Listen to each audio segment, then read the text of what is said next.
The interior of Thornfield proved to be rather more forbidding than its exterior might have suggested. The hallway through which Mrs. Ashford led Whimsy was dimly lit, lined with the sort of heavy furnishings that seemed designed to absorb light rather than reflect it. A grand staircase dominated one wall, its mahogany banister worn smooth by generations of hands, and the air held that peculiar mustiness that Whimsy associated with houses in which some profound disturbance had recently occurred, as though death itself had altered the very chemistry of the atmosphere. "My husband's study is this way," Mrs. Ashford said, her voice taking on a brittle quality. "The police have finished their examinations, though what good they've done, I cannot imagine." Inspector Calloway seemed more interested in discussing Hartley's motive than in investigating any of the details I attempted to bring to his attention. "This Hartley," Whimsy ventured, following her through a corridor lined with framed textile samples, bright swaths of damask, velvet, and cotton arranged with mechanical precision, would be Mr. Ashford's business associate. "His manager. Has been with the firm for nearly 20 years, Mrs. Ashford replied, pausing before a heavy oak door. "Of course, there was the matter of the missing funds. £30,000, they say, though the full accounting hasn't been completed. My husband discovered the discrepancy only last week. Hartley claims it was unauthorized borrowing, that he intended to repay it, but—" She turned to face Whimsy, and her eyes held something that might have been pity. "You see, that is precisely what makes it so difficult. Hartley had every reason to wish my husband dead. Or so the inspector insists. But what the inspector has utterly failed to appreciate is that Hartley could not possibly have entered this room." "Could not?" Whimsy raised an eyebrow with practiced interest. "That is a rather categorical assertion, Mrs. Ashford. Do elaborate." She opened the study door, and Whimsy stepped into what was evidently the sanctum of the late Mr. Ashford. The room was substantial, perhaps 20 feet square, with tall windows overlooking the gardens and walls lined with leather-bound volumes that appeared to have been selected more for their decorative potential than for any likelihood of their being read. A Persian rug of considerable age and obvious expense dominated the floor, and at the far end of the room stood an imposing mahogany desk, behind which a high-backed chair had been pushed at an angle that suggested haste or struggle. It was, Whimsy observed, with a peculiar clarity that crime scenes seemed to grant him, remarkably tidy for the location of a murder. "My husband had a particular phobia regarding air," Mrs. Ashford continued, moving to the windows and indicating the fastenings with one trembling finger. "He insisted that these 3 windows be locked and sealed every evening without fail.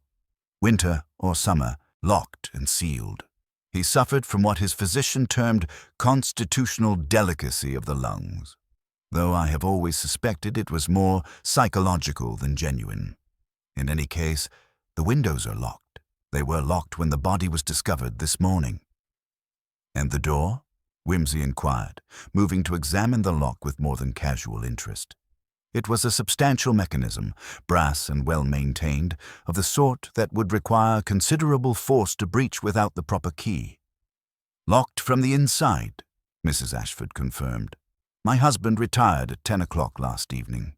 He said he had work to attend to regarding some correspondence with our supplier in Manchester.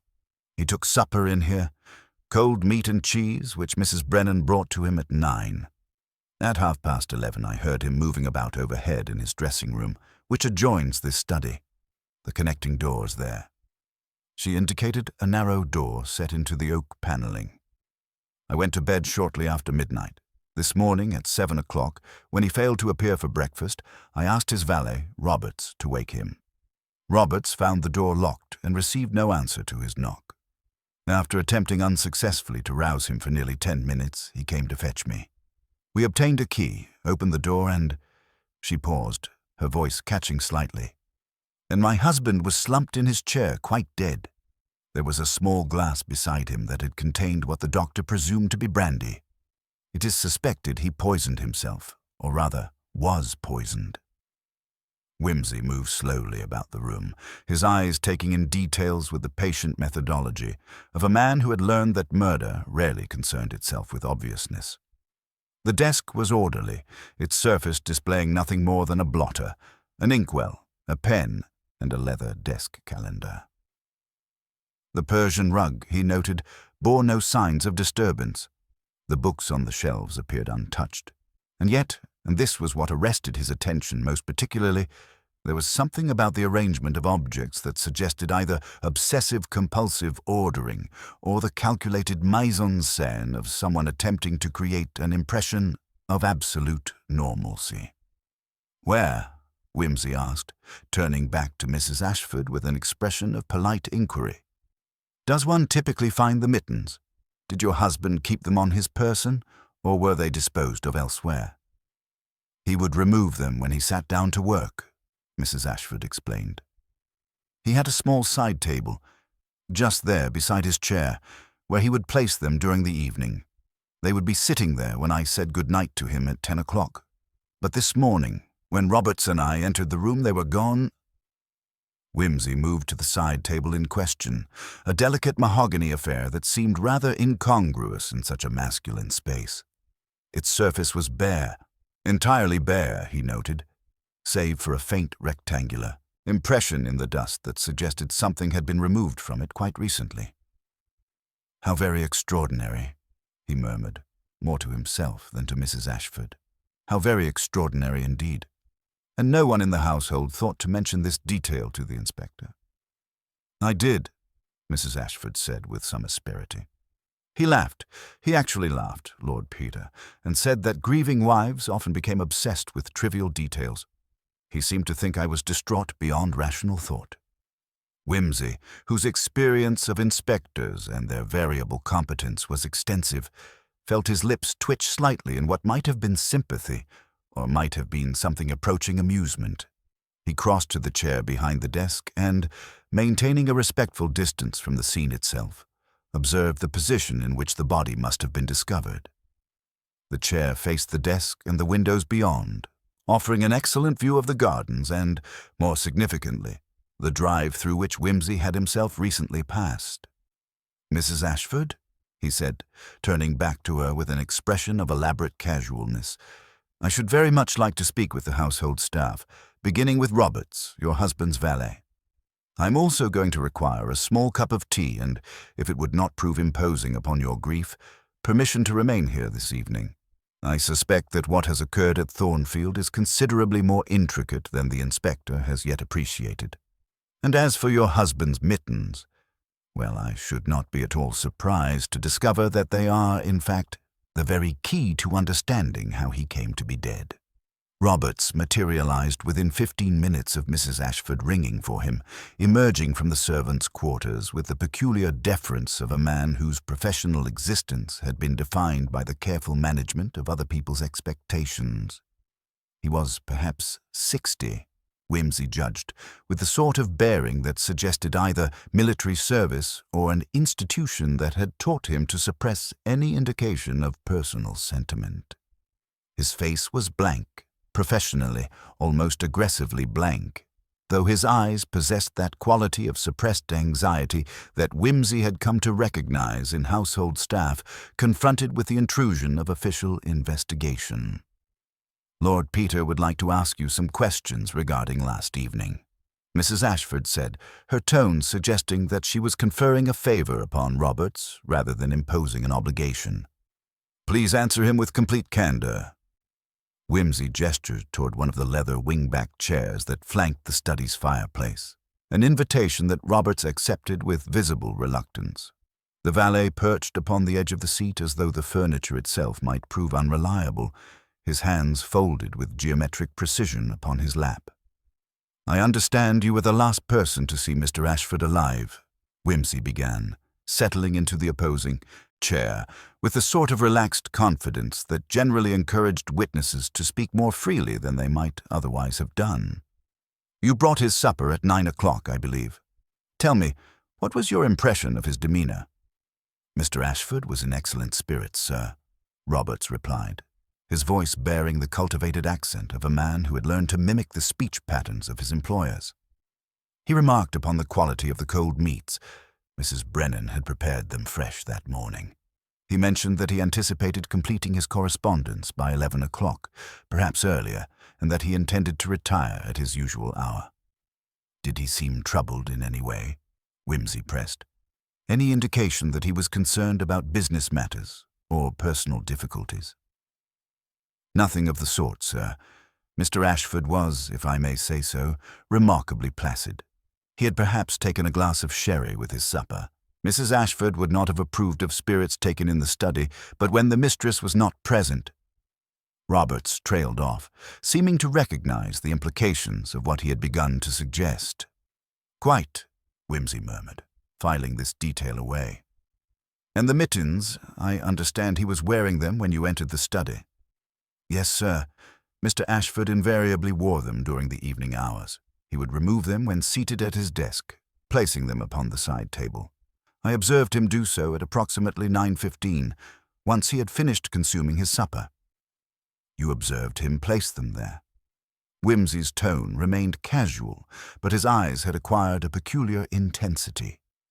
"You remained in the study for some minutes, then?" Roberts's expression shifted almost imperceptibly, a tightening at the corners of his mouth that suggested discomfort. "I had been instructed to attend to the fire, sir. The study tends to grow rather cold in the evening, and Mr. Ashford was particular about maintaining a comfortable temperature. I remained for perhaps 10 minutes, ensuring that the fire would burn steadily through the evening." "During which time you observed Mr. Ashford remove his mittens and place them upon the side table," Whimsy repeated. "And there they remained, as far as you could determine, without disturbance?" "Yes, sir. They were perfectly visible upon the table when I departed the study at approximately 9:25. Whimsy rose and moved to the window, gazing out across the gardens now rendered grey and indistinct by the advancing dusk. The quality of light had altered considerably since his arrival. The weak December sun was descending toward the horizon with almost unseemly haste, and already the shadows beneath the evergreens were deepening into something approaching true darkness. When he turned back to Roberts, his expression had acquired a thoughtful quality. "Tell me," he said, "is there any possibility that someone might have entered this study from the dressing room during the night?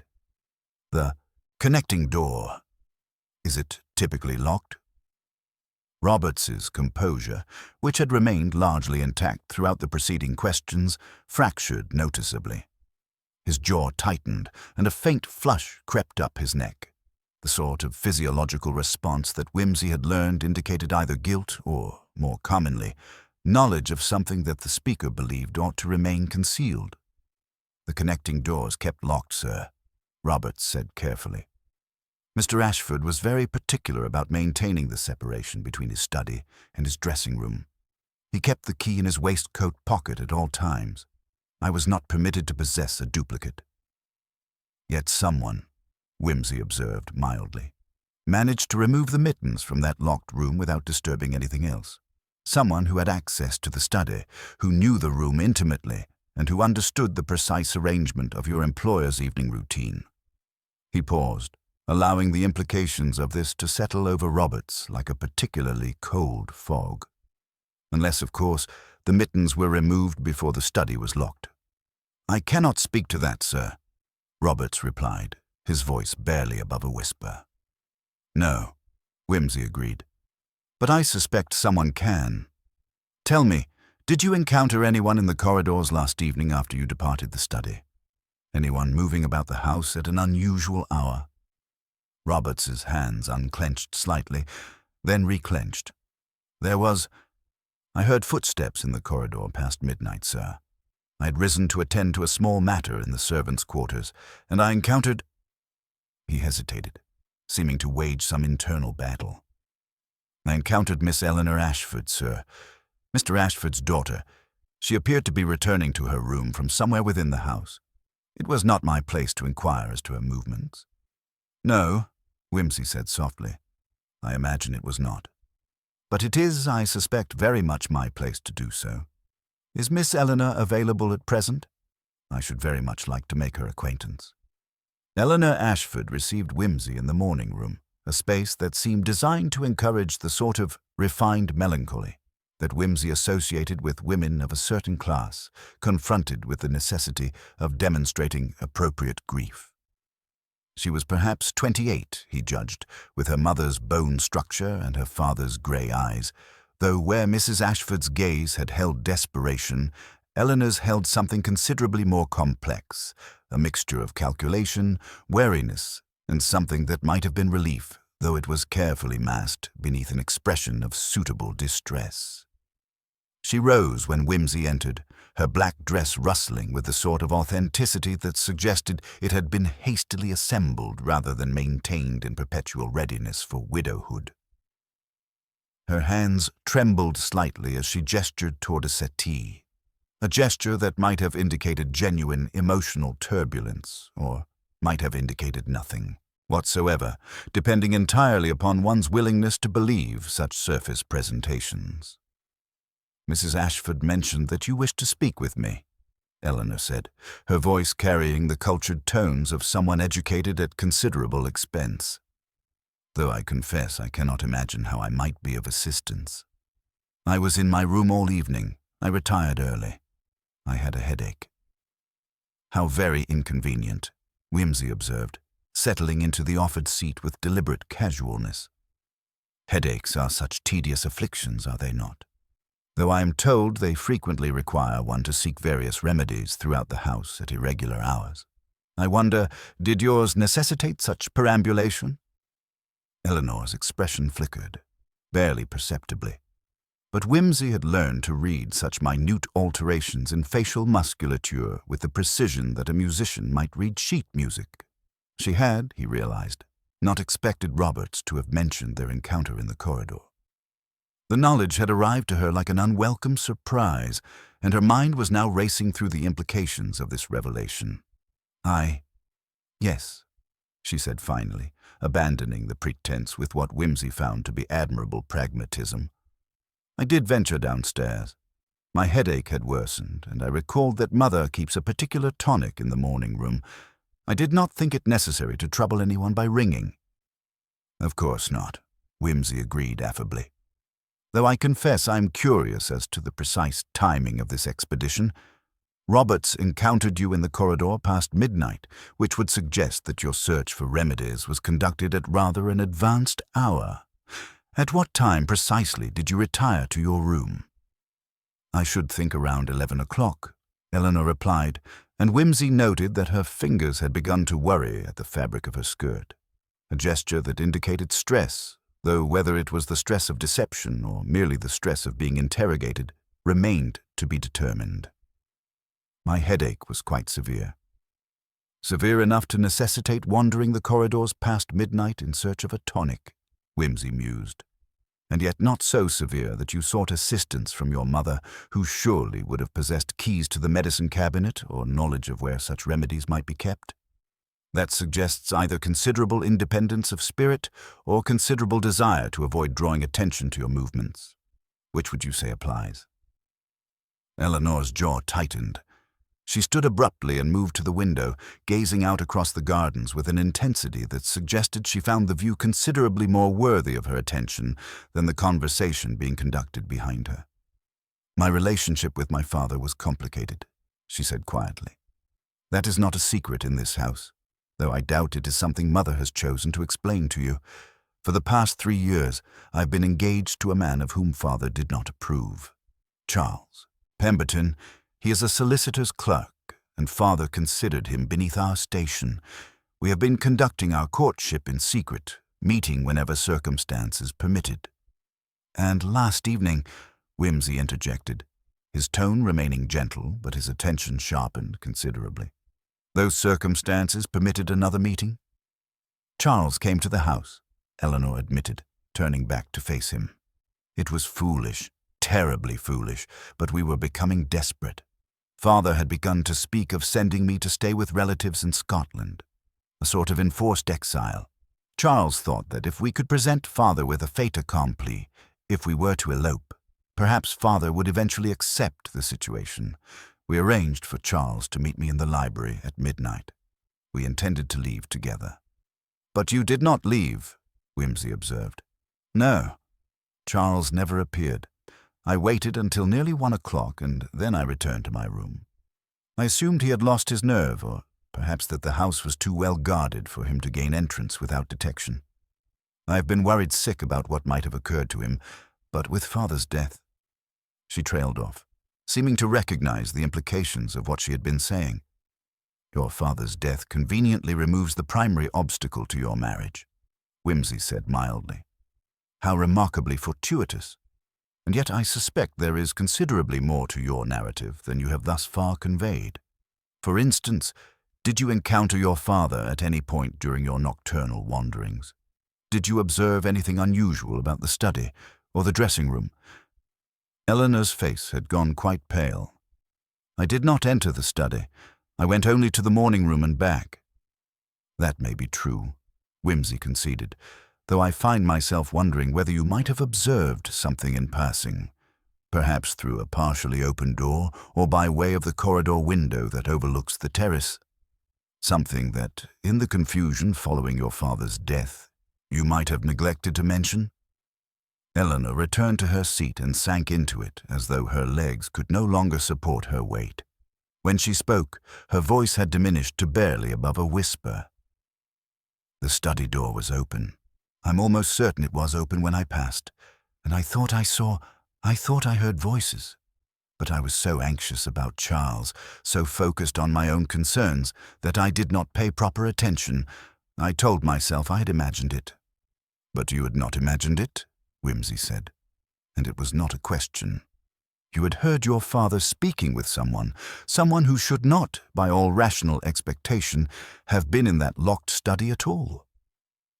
Eleanor did not respond, but her silence was eloquent in ways that words could never have achieved. The drawing room had grown considerably darker by the time Wimsey descended from his interview with Eleanor, the winter dusk having progressed into that peculiar twilight that preceded full darkness. A servant had already lit the lamps, casting the room into pools of amber light that seemed to deepen rather than dispel the shadows lurking in the corners. It was here that Wimsey encountered Mrs. Ashford, seated rigidly upon a damask settee, her hands folded in her lap with the sort of mechanical precision that suggested her thoughts were engaged elsewhere entirely. "I have spoken with your daughter," Wimsey announced without preamble, settling into an armchair across from her. "She has provided me with a rather illuminating account of last evening's events. I find myself compelled to observe that there are several matters which the official investigation has rather spectacularly overlooked. Specifically, the presence of an unauthorized visitor within this house at midnight, and the rather curious question of how that visitor managed to gain access to a study that was, by all accounts, locked from the interior." Mrs. Ashford's composure, which had held throughout the afternoon with admirable steadfastness, began to show signs of fragmentation. A muscle twitched at the corner of her mouth, and her eyes, when they met Wimsey's, held a quality of resignation that suggested she had been anticipating this particular line of inquiry. "I do not know how they entered," she said quietly. "That is to say, I have my suspicions, but I cannot prove them. What I can tell you is that my husband was not alone in this house last evening. Someone came to Thornfield, someone who had been here before, based upon their evident familiarity with the layout of the corridors and the location of various rooms." "You knew of this visitor?" Wimsey inquired, his tone remaining mild, though his eyes had acquired that peculiar intensity that indicated his mind was operating at considerably elevated speeds. "Yet you did not think it necessary to mention this detail to Inspector Calloway?" "Because," Mrs. Ashford replied with surprising venom, "I believed my husband had orchestrated the meeting himself. I suspected that he had arranged for someone to come to him under cover of darkness for reasons that he did not wish the household to know. It is a bitter thing to admit, Lord Peter, but I have long suspected that my husband maintained certain friendships that would have been considered inappropriate by society's standards. I thought this was merely another such indiscretion." Wimsey leaned back in his chair, steepling his fingers beneath his chin, a gesture that Eleanor, had she been present, would have recognized as indicating profound concentration.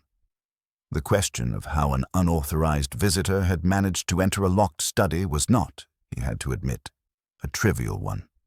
The windows were sealed and locked. The door had been locked from the interior.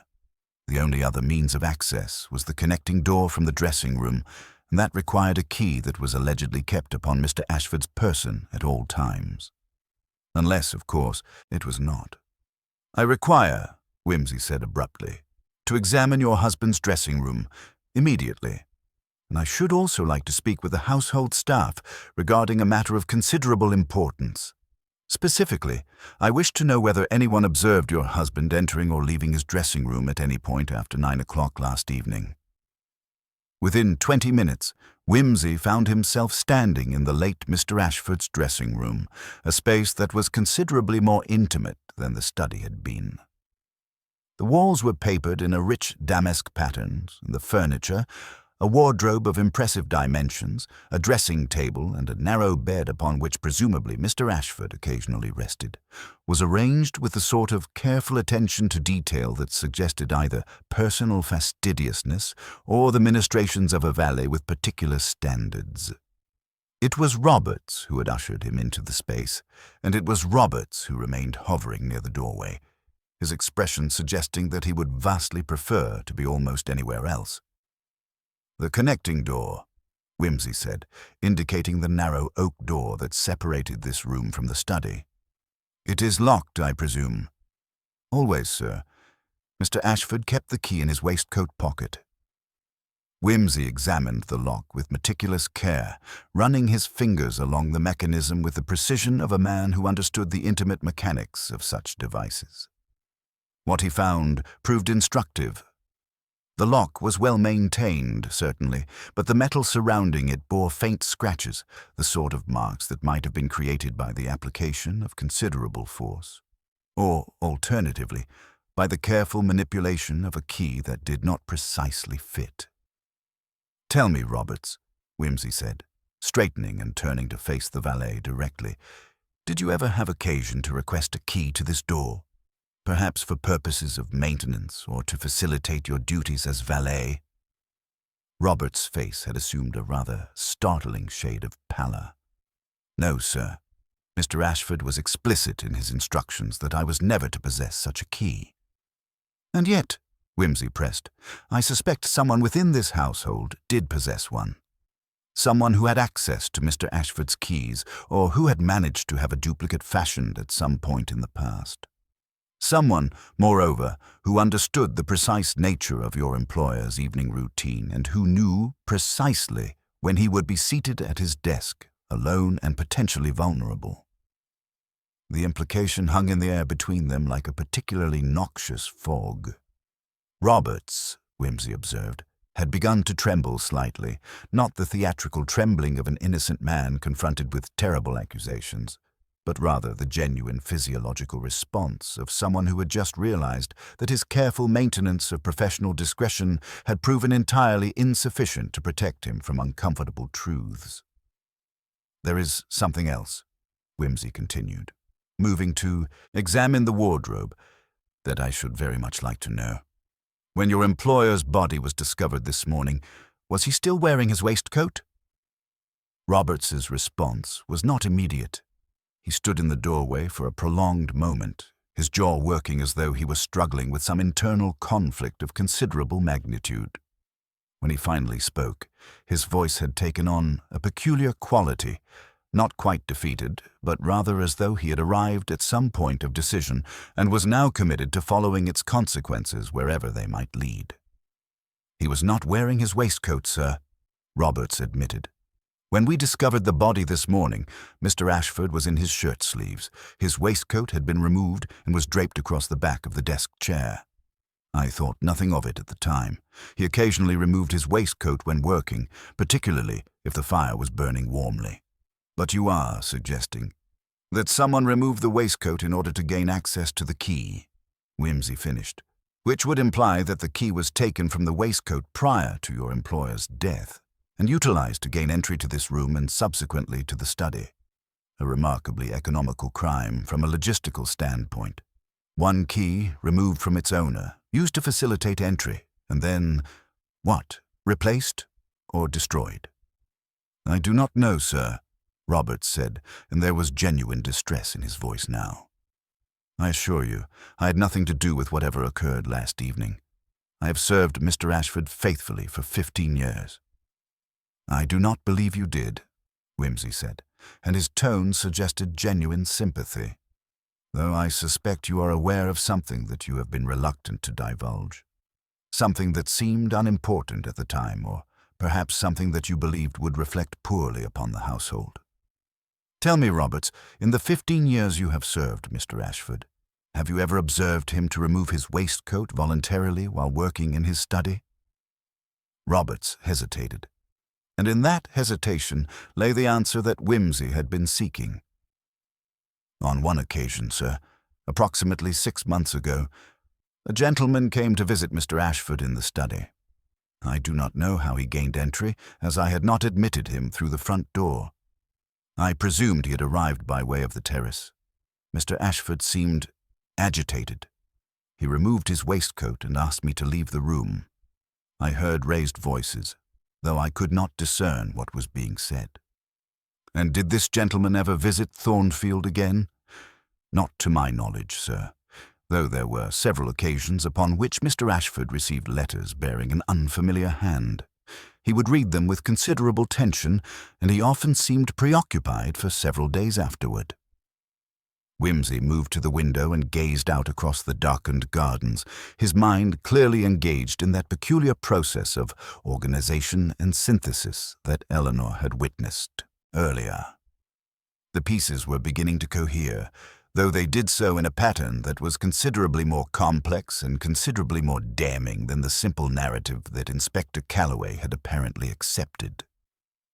"Tell me," Wimsey said, not turning from the window, "did you observe any additional visitors to the house this evening? Anyone arriving by foot or by motor car? Anyone who might have come to Thornfield with the deliberate intent of meeting with Mr. Ashford?" Roberts frowned in concentration. "There was a motor car, sir. It arrived at approximately 11:30, I should judge. It was parked some distance down the drive beyond the turn in the path, and I only observed it because I had risen to attend to the drawing-room lamps and happened to glance from the upper corridor window. The motor car remained for perhaps an hour." "And you did not think to investigate, or to inform Mr. Ashford that he had received an unusual visitor?" "It did not occur to me that I should, sir. Mr. Ashford was not in the habit of receiving formal callers in the evening, but nor was it unknown. I assumed he had arranged a business meeting and merely failed to mention it to the household staff." "A business meeting conducted at midnight in a locked study, with all windows sealed against the winter air," Wimsey observed mildly. "How remarkably unconventional Mr. Ashford's business practices must have been. I do not suppose you observed the registration of the motor car?" "No, sir. The light was insufficient, and I would not have presumed to investigate further. It would have been presumptuous." "Indeed." Wimsey turned from the window and fixed Roberts with an expression of such intense scrutiny that the valet seemed to shrink beneath it. "Roberts, I suspect you are a man of considerable discretion. So much discretion, in fact, that it has perhaps blinded you to matters that ought to have prompted concern. Tell me, does the name Hartley mean anything to you beyond his professional capacity as manager of the textile works?" "No, sir. I know him only as a man who occasionally called at the house on business matters. He seemed to Mr. Ashford a capable and trustworthy employee. Yet Inspector Calloway is convinced that Hartley is responsible for your employer's death. A conclusion based, I presume, upon the discovery of the missing funds and Hartley's evident motive. And yet—" Wimsey paused, his expression becoming more thoughtful. "And yet you have just described to me a visitor arriving by motor car in the dead of night. A visitor who gained entry not through the front door, but by some means that suggests prior knowledge of the house's layout. Does that sound to you like the behavior of a man attempting to conceal a murder, or the behavior of a man who had arranged to meet with someone whom he had every reason to trust?" The implications of this question seemed to settle over Roberts like a particularly heavy fog. His face had gone quite ashen, and his hands, which he had been holding at his sides with rigid control, had begun to tremble. "You are suggesting," Roberts said slowly, "that Mr. Hartley did not commit this crime, that someone else, someone within the household—" "I am suggesting," Whimsy interrupted gently, "nothing whatsoever as yet. What I am doing is gathering information, and what that information appears to be suggesting is that we have been looking at this matter from entirely the wrong perspective. The question is not how a murderer gained entry to a locked study.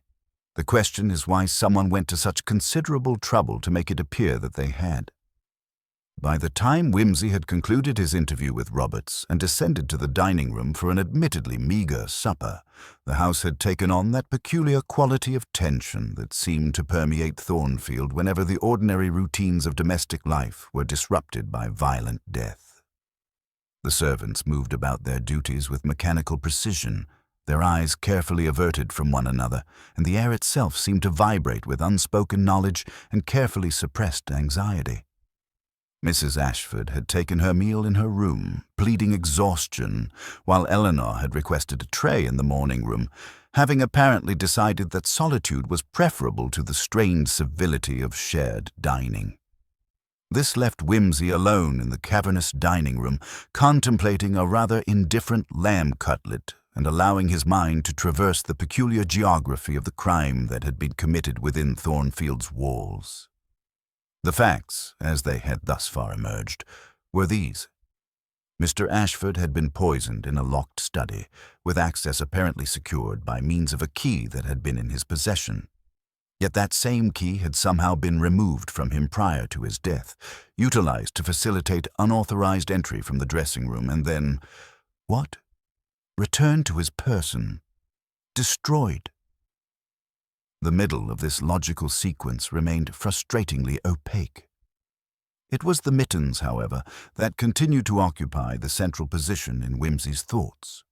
The mittens, which had been placed upon a side table at approximately 9:15 in the evening and which had vanished from that location by the time the body was discovered the following morning. The mittens which no rational murderer would have thought to remove, unless they served some purpose that extended beyond mere theft. Whimsy was engaged in this line of contemplation, having abandoned his lamb cutlet as irredeemable, when a knock came upon the dining-room door. It was Mrs. Brennan, the cook, a woman of perhaps 55 with the sort of robust constitution that generally accompanied long years spent in kitchen work. She carried herself with a peculiar stiffness, and her eyes held an expression that suggested she had come to impart information of considerable importance, but was uncertain as to whether doing so would prove beneficial or catastrophic. "Begging your pardon, sir," she said, addressing Whimsy with the formal deference of someone trained to interact with the gentry. "But I thought you ought to know something. Given the circumstances, I mean. It's about the brandy." Whimsy set down his wine-glass with deliberate care. "The brandy in the study?" "The brandy that contained the poison." "Yes, sir. The police took the glass for examination, but they didn't ask about the bottle. It's kept in the study cabinet, you see, right there behind the desk where Mr. Ashford could reach it without leaving his chair. But this morning, when I was doing my usual tidying, after the body had been removed, you understand, I noticed something odd about it. The bottle was nearly full, sir." Nearly full. Mr. Ashford always kept his brandy supply carefully rationed. He never drank more than a glass in an evening, and he was particular about maintaining the level at a certain mark on the bottle. He said it helped him keep track of his consumption. "You are suggesting," Whimsy said slowly, "that the brandy glass which contained the poisoned drink was not filled from the regular bottle maintained in the study cabinet." "I am, sir. The quantity drunk last evening, it would have reduced the bottle to perhaps 3/4 full if it had come from the regular supply. But the bottle is nearly full, which means either someone brought brandy with them or the poisoned drink was prepared elsewhere and placed in the study specifically for Mr. Ashford to discover and consume," Whimsy finished. "Mrs. Brennan, you have just provided me with a piece of information that fundamentally alters the nature of this crime. Tell me, who had access to the study during the day?" Who might have had opportunity to place a glass upon the desk or the side table without attracting notice? Well, sir, I myself brought the supper tray at 9 o'clock, as Roberts has presumably told you. Before that, the study would have been empty from approximately 4 o'clock, when Mr. Ashford went to take his afternoon rest, until he returned at 6:30.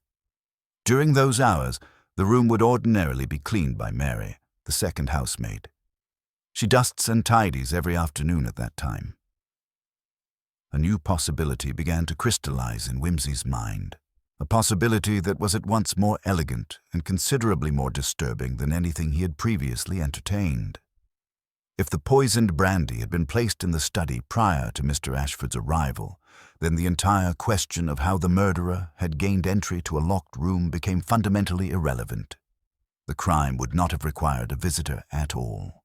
The crime would have been executed by someone already residing within Thornfield, someone with intimate knowledge of the household routines and the exact timing of Mr. Ashford's movements. Mrs. Brennan, Whimsy said, his tone acquiring that particular quality of gentle urgency that he employed when seeking information of sensitive nature. I require you to tell me something in complete confidence. During the past 6 months, have you observed any unusual changes in the household? Any tensions between members of the family? Any financial difficulties or personal disputes? Mrs. Brennan's face had assumed an expression of considerable distress. There has been tension, sir. Between Mr. Ashford and Miss Eleanor, primarily. He was very set against her attachment to that young man, Mr. Pemberton. And with Mr. Hartley, there was the matter of the missing funds. Mr. Ashford had been growing increasingly suspicious, increasingly angry. But there's something else, sir. Something I shouldn't perhaps mention, but given the circumstances. Everything, Mrs. Brennan. I require to know everything. Mrs. Ashford has been receiving letters, sir. Letters addressed in a hand that I did not recognize. She would read them when she thought no one was watching, and afterward she would look, not precisely happy, but perhaps relieved, or perhaps determined, as though she'd come to some decision about something of considerable importance. Whimsy rose from his chair and moved to the window, gazing out into the darkness that had fully consumed the gardens now. The pieces were assembling themselves into a pattern that was becoming increasingly coherent, yet it was a pattern that raised questions far more troubling than any simple narrative of business rivalry or youthful rebellion could account for. Someone at Thornfield had carefully orchestrated Mr. Ashford's death, but that someone was not the obvious suspect, and their motive was far more complex than theft or spite could encompass. "Thank you, Mrs. Brennan," Whimsy said at last. "You have been extraordinarily helpful.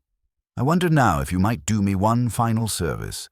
I should like to speak with Mary, the second housemaid, at your earliest convenience, and I should also appreciate it if you would kindly preserve the brandy bottle for my examination.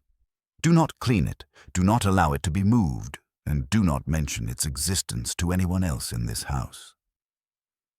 Mrs. Brennan departed, leaving Whimsy alone once more with his thoughts and the deepening certainty that the truth of what had occurred at Thornfield was something far darker and far more intimate than anyone yet suspected.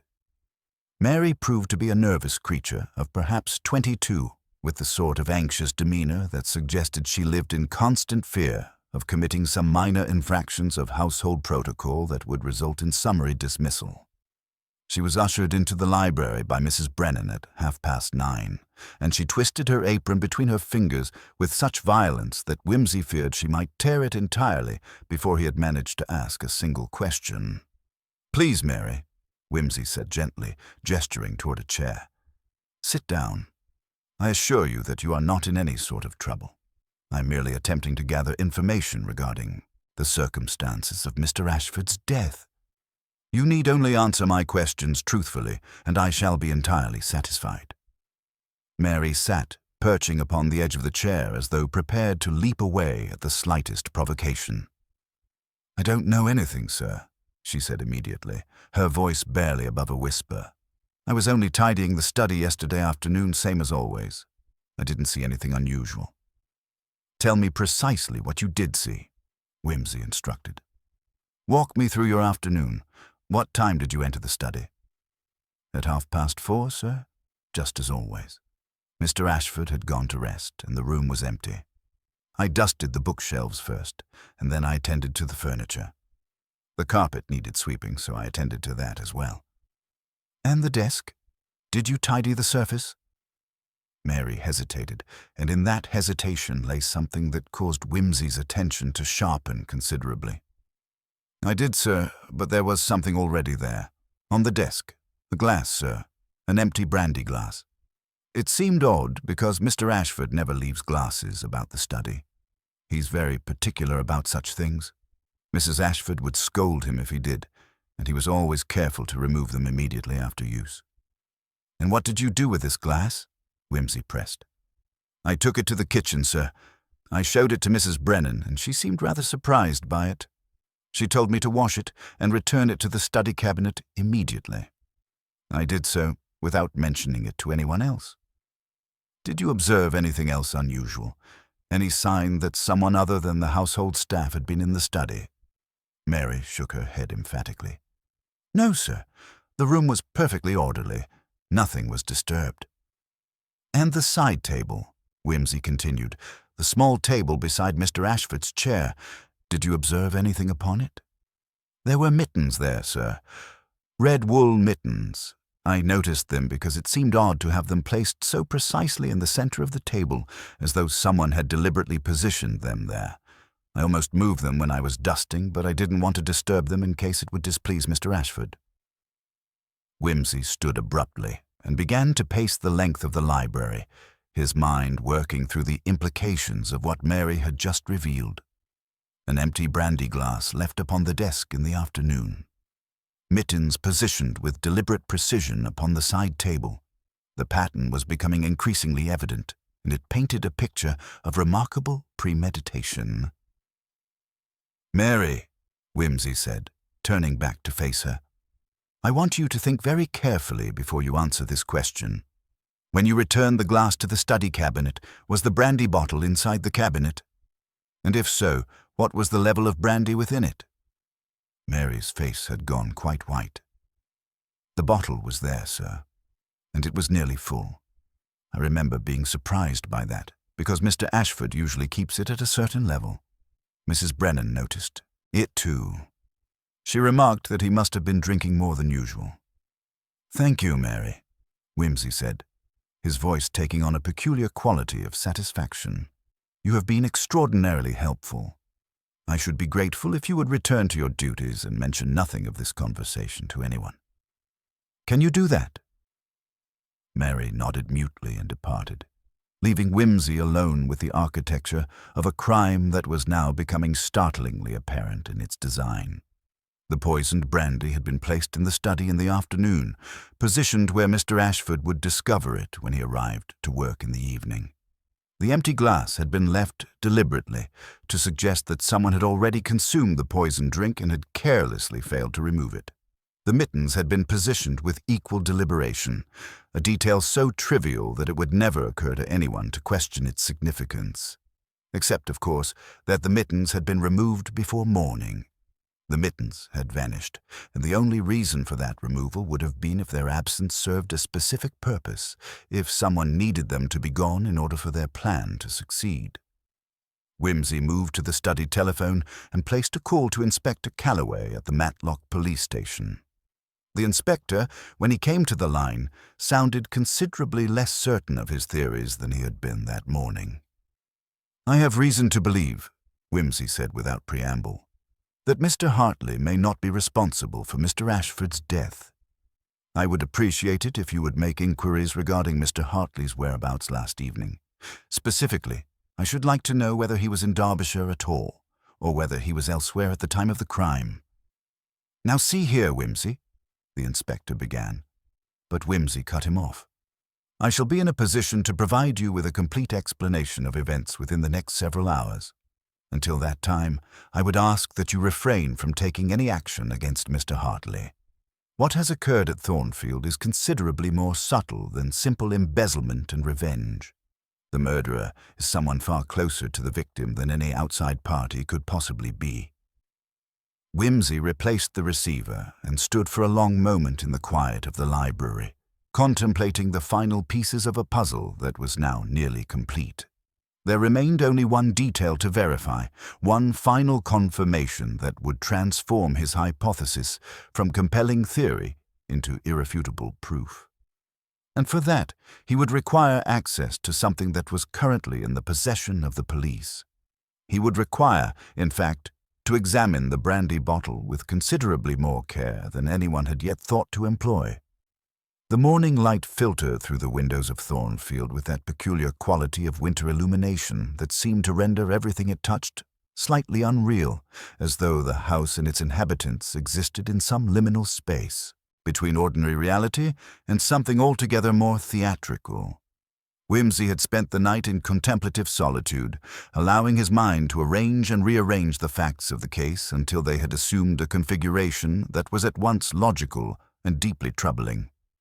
He had taken breakfast alone in the dining room, observing with interest that Mrs. Ashford had not appeared, while Eleanor had eaten with mechanical efficiency before retreating once more to the morning room. It was at approximately 9:30 that Inspector Calloway arrived at Thornfield, his motor car pulling up the drive with the sort of aggressive haste that suggested either considerable agitation or the dawning recognition that his initial theories might require substantial revision. Whimsy received him in the study itself, a location that Calloway appeared to find distinctly uncomfortable, as though the mere proximity to the site of the crime might somehow implicate him in its commission. "I have made inquiries regarding Hartley's whereabouts," the inspector announced, dispensing with preliminary courtesies. "As it transpires, he was in Manchester last evening. He attended a textile suppliers' conference that concluded at 6 o'clock, and he remained at his hotel until this morning. Multiple witnesses can confirm his presence. It appears I may have acted hastily in forming my initial conclusions." "How very gratifying," Whimsy observed, though perhaps not entirely surprising. The evidence against Mr. Hartley was, I confess, remarkably circumstantial. Missing funds constitute motive, certainly, but they do not constitute proof of murder. Which brings me to the matter of considerably greater interest, the brandy bottle, and specifically the manner in which the poison was administered. "The poison?" Calloway repeated, his expression becoming considerably more guarded. "We have not yet received the results of the chemical analysis. The bottle and the glass have been submitted to our laboratory, but these things require time." "I have not the slightest doubt that they do," Whimsy agreed. "However, I suspect that when those results do arrive, they will reveal something rather more nuanced than a simple case of poisoning by means of cyanide or strychnine or whatever more common toxin one might initially suspect. I believe, in fact, that the poison was not placed in the brandy at all. I believe it was placed in the mittens." Calloway stared at him as though he had begun speaking in a language of which English was merely a very distant cousin. "The mittens? Good heavens, Whimsy, the mittens were woolen garments. How on earth could poison be administered through wool?" "Not through the wool itself," Whimsy clarified, moving to the side table where the mittens had been positioned. "Rather, through something that was absorbed into the wool, something that would transfer to the skin upon contact. Consider, if you would, the peculiar behavior of Mr. Ashford's circulatory condition. He wore these mittens constantly, even in the relative warmth of the study. His hands, therefore, would have been consistently warm and moist beneath the wool. An ideal environment, I should think, for the absorption of certain substances through the skin." "You are suggesting," Calloway said slowly, "that the mittens were deliberately poisoned." "I am suggesting far more than that," Whimsy replied. "I am suggesting that the mittens were poisoned with a substance, perhaps arsenic, perhaps some other poison, that would be absorbed gradually through prolonged contact with the skin. I am suggesting that the poisoned mittens were placed in the study on the afternoon of the murder, and that Mr. Ashford, upon his arrival in the evening, would have donned them as part of his customary routine. The poison would then have entered his system gradually, over the course of several hours. By the time he reached for the brandy, a brandy that was itself unpoisoned, he would already have been experiencing the initial effects of the toxin. But the empty glass in the desk, Calloway protested. "That suggests he drank something that had already been consumed." "Precisely," Whimsy agreed. "A misdirection. The empty glass was left deliberately, to suggest that someone had already drunk from the brandy. The brandy bottle was positioned to appear nearly full, to further suggest that the poisoned drink had come from outside the house, brought by some mysterious midnight visitor. Every detail was arranged to obscure the true method of the crime and to create an elaborate alibi for the actual murderer." "But who," Calloway demanded, "would have access to such poison? And who would possess both the knowledge and the motive to execute such an extraordinarily elaborate scheme?" Whimsy moved to the window and gazed out across the gardens, his expression assuming that peculiar quality of detachment that Calloway had come to recognize as indicating the approach of a revelation of considerable magnitude. "Someone," Whimsy said softly, "who had been receiving letters from a mysterious correspondent. Someone who had recently discovered that her husband's financial situation was considerably more precarious than she had been led to believe. Someone who understood that her daughter's future was being systematically destroyed by a man whose grip upon propriety and social convention had become increasingly pathological. Someone, moreover, who possessed access to certain substances, perhaps through a former employment or through connections made before her marriage, that would be required to execute such a plan." "You are suggesting," Calloway said, his voice dropping to barely above a whisper, "that Mrs. Ashford—" "I'm suggesting nothing," Whimsy interrupted. "I am merely observing that if one were to examine the correspondence that Mrs. Ashford has been receiving, one might discover that it originated from someone with considerable knowledge of poisons. If one were to investigate her background prior to her marriage, one might discover that she had formerly worked in a position that would have provided access to such substances. And if one were to question her regarding her movements on the afternoon preceding her husband's death, one might discover that she had opportunity to poison the mittens before returning them to their customary location." The study fell silent save for the ticking of the clocks. Those two clocks, with their slightly misaligned rhythms that had so arrested Whimsy's attention upon his arrival. It was a silence pregnant with the weight of accusation, with the terrible recognition that truth often wore a far more human face than either law or justice could comfortably acknowledge. Mrs. Ashford did not attempt to flee when presented with Whimsy's theory, nor did she resort to hysterics or denial.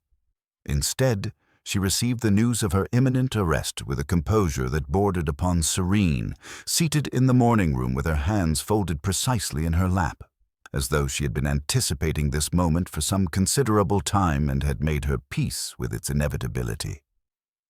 Inspector Calloway stood near the doorway, his notebook forgotten in his pocket, seemingly paralyzed by the contradiction between the evidence Whimsy had presented and the genteel, composed woman before him. "How did you know?" Mrs. Ashford asked, her voice carrying that peculiar quality of resignation that Whimsy had come to associate with individuals who had exhausted themselves through prolonged deception. "What detail did I overlook? I was so careful, so very careful with every arrangement." "It was not a single detail," Whimsy replied, settling into a chair across from her with the casual manner of a man discussing nothing more consequential than the weather. "Rather, it was the accumulation of small inconsistencies. The carefully raked gravel, which suggested someone of considerable need for imposed order. The letters you have been receiving, which Mrs. Brennan observed with such interest. The peculiar timing of Eleanor's nocturnal expedition, which was, I suspect, arranged to provide you with a window of opportunity, and also to establish an alibi of sorts, through her testimony, regarding the midnight visitor." "The letters were from Dr. Hartwick," Mrs. Ashford said, her voice assuming an almost clinical tone. "He was my employer before I married Edward. I worked in his laboratory for 6 years, assisting him with his chemical research. When I discovered the true nature of Edward's character, his absolute dominion over Eleanor, his financial recklessness, his systematic destruction of anything and anyone who did not conform precisely to his specifications, I contacted Dr. Hartwick. I told him I was contemplating something quite drastic. "And Dr. Hartwick," Whimsy interjected gently, "provided you with the means to accomplish it." "He did not approve," Mrs. Ashford continued as though Whimsy had not spoken. "At first, he refused entirely. He said it was murder, and that I was not a murderer. But then I explained to him about Eleanor. I told him how Edward had begun making inquiries about sending her to a sanatorium, a private establishment in Switzerland where they kept difficult young women. I told him that Eleanor's marriage to Charles Pemberton was impossible under Edward's roof, and that she would spend her life in captivity, both literal and emotional. Dr. Hartwick understood then. He understood that what I was contemplating was not merely murder. It was liberation. Inspector Calloway made a small sound of distress, but Whimsy raised a hand to silence him. There was a logic to Mrs. Ashford's narrative that extended beyond the merely criminal, a logic rooted in genuine desperation and the terrible mathematics of sacrifice that sometimes presented themselves to those trapped within the confines of domestic tyranny. "The arsenic," Whimsy said, "was obtained from Dr. Hartwick's laboratory." "Yes. He sent it to me through an old colleague who owed him a considerable favor. The doses were minute, spread across the wool fibers of the mittens over the course of a week. Edward would absorb it gradually through the skin, never suspecting. The poison itself was designed to mimic the symptoms of a heart condition, which Edward believed himself to suffer from despite the doctor's repeated assurances that his heart was quite sound. When he died, everyone would assume it was a natural death, a sudden cardiac failure brought on by his own hypochondria. "But the brandy," Calloway said, his voice emerging rather hoarsely from his throat. "The empty glass left upon the desk. Why go to such elaborate lengths if the poisoning was already occurring through the mittens?" "Because I needed to be certain," Mrs. Ashford replied, and for the first time something like emotion flickered across her face. "I could not endure the possibility that the poison might work too slowly, that Edward might discover the mittens were poisoned before the arsenic had accumulated sufficiently to prove fatal. The empty glass was meant to suggest an alternative method, to create confusion and misdirection. The midnight visitor that Eleanor heard, that was Charles, arriving at my request. I had him come to the study window and create a disturbance, nothing more. Enough to suggest that Edward had received an unauthorized visitor. Enough to create the appearance of danger and intrigue. And the mittens themselves, Whimsy pressed, were removed from the study before morning because their absence would constitute the most glaring inconsistency in an otherwise carefully orchestrated crime. If the mittens remained visible, someone might eventually think to examine them. Someone might discover traces of the poison upon them. "I removed them in the early hours of the morning," Mrs. Ashford confirmed. "I burned them in the kitchen stove. Mrs. Brennan was still asleep and the fire was burning low. They went up very quickly. By the time anyone thought to investigate, there would be nothing but ash. Yet you failed to account for the fact that Mary would remember their precise positioning on the side table," Whimsy observed. "You failed to anticipate that someone might wonder why a man would remove his mittens upon arriving home only to don them again moments before his death. You failed to consider that the very absence of the mittens would raise more questions than their presence could ever have done." "I was not thinking clearly," Mrs. Ashford said quietly. "I had been planning this for months, but when the moment arrived, when Edward was actually dead, I became confused. I made mistakes. I suppose I wanted to be caught in some perverse fashion. I suppose I believed that Eleanor deserved to know what I had done, deserved to understand that it was done for her." Inspector Calloway stepped forward, his face ashen, his hands trembling as he reached for his handcuffs. But Whimsy raised a hand, and in that gesture lay something approaching compassion, or perhaps merely recognition of the terrible complexity of human motivation. "Before you proceed, Inspector," Whimsy said softly, "I suspect Mrs. Ashford would welcome the opportunity to write a complete account of her actions, for the record and for her daughter's comprehension. Might we afford her that dignity?" Mrs. Ashford's eyes filled with tears. the first genuine display of emotion she had exhibited since the revelation of her crime. "Thank you," she whispered. "Thank you for understanding, even if understanding does not absolve me of what I have done." The afternoon had turned grey and uncertain by the time Whimsy made his final departure from Thornfield, the motor car winding down the drive past those meticulously raked gravel paths that now seemed to symbolize nothing so much as the futility of attempting to impose order upon the fundamental chaos of human desire and desperation.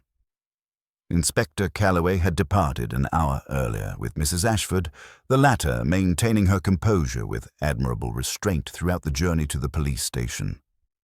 The confession, when it came, would be comprehensive and clinical, the record of a woman who had moved beyond the point of self-deception and had arrived at that peculiar state of acceptance that sometimes followed the commission of irrevocable acts. Eleanor had wept, though whether from relief or from the crushing weight of comprehension regarding her mother's sacrifice, Whimsy had not attempted to determine. She had asked only one question as he prepared to depart: whether her mother's motivations would be understood, or whether history would record the crime as nothing more than the calculated murder of an inconvenient husband by a woman consumed with greed and ambition. Whimsy had replied, with the sort of careful honesty that he reserved for those moments when truth mattered more than comfort, that history recorded what it wished to record, and that the genuine complexity of Mrs. Ashford's motivations would likely be lost to posterity in favor of a far simpler narrative. Charles Pemberton had been located by the Matlock Constabulary at his lodgings in Manchester, his presence there confirming that Eleanor's account of the midnight meeting was substantially accurate. The young man was devastated by the revelation of Mrs. Ashford's crime, though Whimsy observed with some interest that he possessed sufficient clarity of mind to recognize that Eleanor's future had been fundamentally altered by the events of the preceding hours. He would, Whimsy suspected, make her a decent husband, or perhaps a merely adequate one. The specific quality of their marriage mattered far less than the simple fact of their liberation from the constraints that had previously defined their existence. It was not until Whimsy had reached the outskirts of Matlock that he permitted himself to examine the case with something approaching philosophical detachment. The Mittens had been, quite literally, the central detail around which the entire architecture of the crime had been constructed. Yet they had served not as a clue pointing toward the murderer, but rather as a barrier preventing discovery of the truth. Their absence was far more eloquent than their presence could ever have been, a silence that spoke volumes regarding the guilty conscience of the woman who had removed them. The poisoning itself, when examined through the lens of the chemical analysis that Inspector Calloway would eventually receive, would prove to be remarkably elegant in its execution. Arsenic administered in minute doses through prolonged contact with the skin would indeed mimic the symptoms of cardiac distress. The brandy, unpoisoned though it was, would have contained enough of the substance to be detectable by even the most cursory examination, a detail that Mrs. Ashford had apparently overlooked in her preoccupation with the primary method of poisoning. She had intended the brandy to be discovered, had intended it to serve as a false scent, drawing the investigation away from the true cause of death. But she had neglected to anticipate that the authorities would examine both the glass and the bottle with equal rigor, would discover the absence of poison in the latter and the presence of traces in the former, and would thereby realize that the poisoning had occurred through some other vector entirely. As for Dr. Hartwick, Whimsy reflected, he would likely face charges as an accessory to murder, regardless of the sympathetic circumstances that had surrounded his participation in the crime. Justice, like history, was rarely equipped to handle the genuine complexity of human motivation. The law required villains and victims, perpetrators and innocents. It was ill-equipped to acknowledge the terrible gray spaces inhabited by individuals who had committed serious crimes for reasons that transcended mere self-interest or malice. Whimsy's mind turned, as it often did following the conclusion of a case, toward the philosophical implications of what he had witnessed. Mrs. Ashford had murdered her husband, not out of greed or jealousy or lust, but out of what she had convinced herself was maternal protection. She had positioned herself as liberator rather than murderer, had believed that the destruction of one life justified the preservation of another. It was a conviction that whimsy found simultaneously comprehensible and absolutely indefensible, the sort of moral calculus that, if permitted to stand unchallenged, would render all civilized law and order fundamentally meaningless.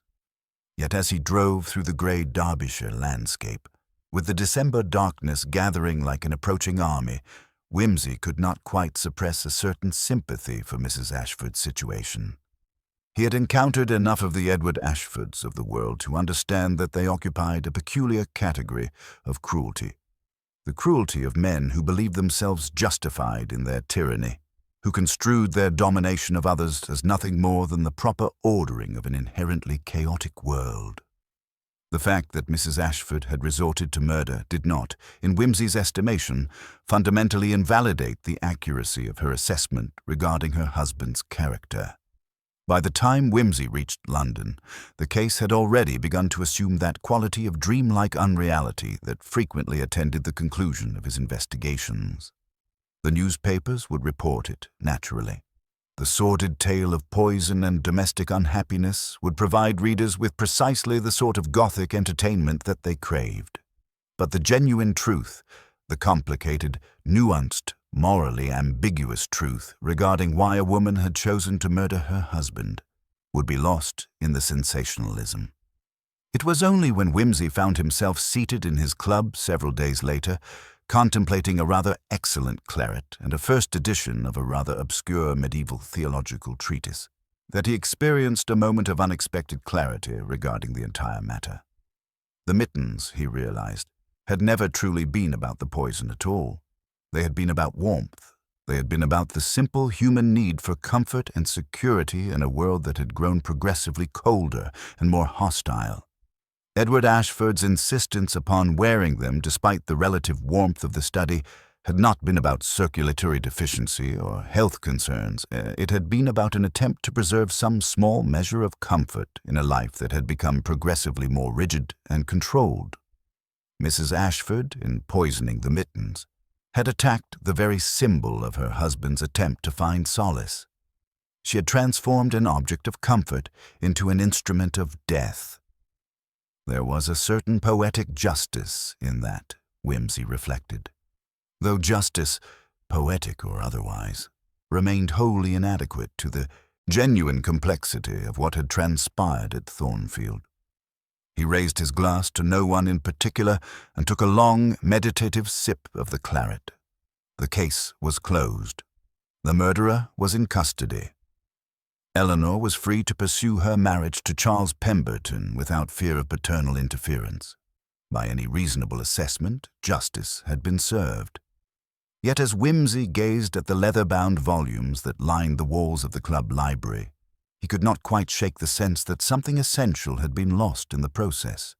Something regarding the human capacity for understanding, for compassion, for recognition of the terrible circumstances that sometimes drove even decent people to commit unspeakable acts.